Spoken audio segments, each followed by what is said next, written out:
Dear Mr. President, bakit gobyerno ang nagnakaw pero publiko ang pinarusahan? Talagang pag ang gobyerno ay korap, tao ang naghihirap. From Greco, Belgica, mga boss. Mga boss, grabe yung nakaw nila ngayon. Talagang billion, trillions. At parang nakapattern pa mga boss, no? Dahil mula dyan sa Kongreso at papuntang Senado, parang may pattern yung kanilang pagnanakaw sa gobyerno mga boss. Talagang ang nagtatamasa ay pinaghati-hatian nila yung mali-maletang pera. Pero ang nagdusa ngayon mga boss at pinaparusahan ay ang mamamayang Pilipino. Kita nyo naman mga boss kung gaano na kataas yung presyo ng gasolina, yung tangki ng gas, yung presyo ng bigas. Mga boss, grabe na. Talagang walang sapat na pundo para bili nito mga boss, no, dahil sa naipit nga ang Pilipinas sa kaguluhan sa Middle East. Pero sa ibang bansa mga boss, nagtaas sila pero hindi ganon kalaki. Pero ang Pilipinas, pag-declare pa lang ay matik nagtaas sila agad ng halos double price mga boss. So grabe ang paghihirap sa ginawa ng mga magnanakaw na korap ng mga politiko dito sa ating bansang Pilipinas. Talagang tao ang pinarusahan mga boss. Talagang hindi nga nagtaas yung sweldo ay naghirap at nagtaasan yung mga bili. Ito mga boss, no, ang ganda ng pagkahilera-hilera. RPC 286, yan, naka W139 heli. Yan, CA811, yan, 139 heli. CA8908, Bell 407 heli. RPC8574, G350 jet. Pero galing ang mga ito sa kaban ng bayan, Farm Attorney Baligod mga boss. Ito yung mga pinagsakyan ng mga mali-maletang pera. Grabe mga boss, mali-maletang pera na pera ng mamamayang Pilipino galing sa buwis ng mamamayang Pilipino na ngayon ay kanilang pinaghati-hatian mga boss.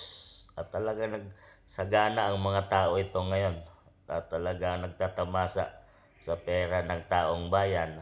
Pero ang mga mamayang Pilipino ang nagdusa ngayon mga boss, grabe na ang epekto ng mga bilihin. Grabe na, halos di na makayanan ng mga mahirap na mamayang Pilipino.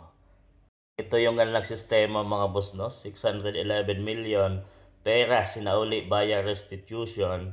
1.89 trillion total ang nakurakot. Meron pang nawalang 1.88 trillion. So, sana kita mo ko ng mindset ang ginamit mga boss ng administration. Nagsauli nga, pero mayroon pang nawawalang trillions. So, grabe ngayon. Ang mga kinurakot ay pwede na palang isauli at maliligtas ka na mga boss. Ibig sabihin, totoo talaga yung mga mali-maletang perang nawawala sa flood control projects mga boss.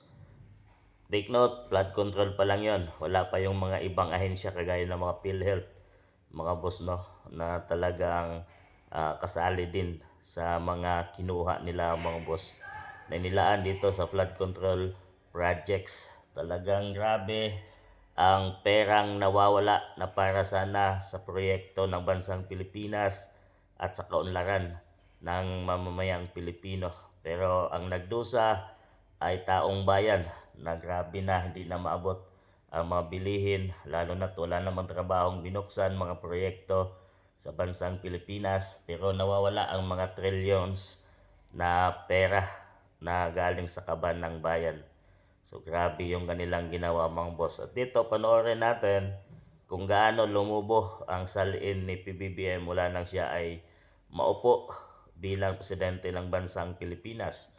Dahil nga ba ito sa pera ng mga corruption mga boss? Ito na yung siniwalat ni Saldico mga boss, no? May 100 billion peso pondo si PBBM bawat taon hanggang 2026 from Saldico. So 100 billion pondo si BBM bawat taon. Grabe mga boss. So naka 3 years na si BBM, mag 4 years na. So sinabi niya hanggang 2026, so may 300 billion na. Kung totoo yan mga boss, may 300 billion na si PBBM mga boss. So ito ang paglobo ng ang salin ni PBBM mga boss. At talagang panoorin natin at kayo nang humusga. Si Pangulong Marcos noong 2020 at 2021, bago siya maging Pangulo, ang net worth lang niya, ang salin lang niya, ang dineklara niya ay 203.8 million. Okay. O, tama naman, di ba ga? Kasi noong 2020 naman, 2021, wala naman siyang hanap buhay. Opo. Ewan ko kung minana niya yun, etc. Wala naman tayong problema ron. Ngunit,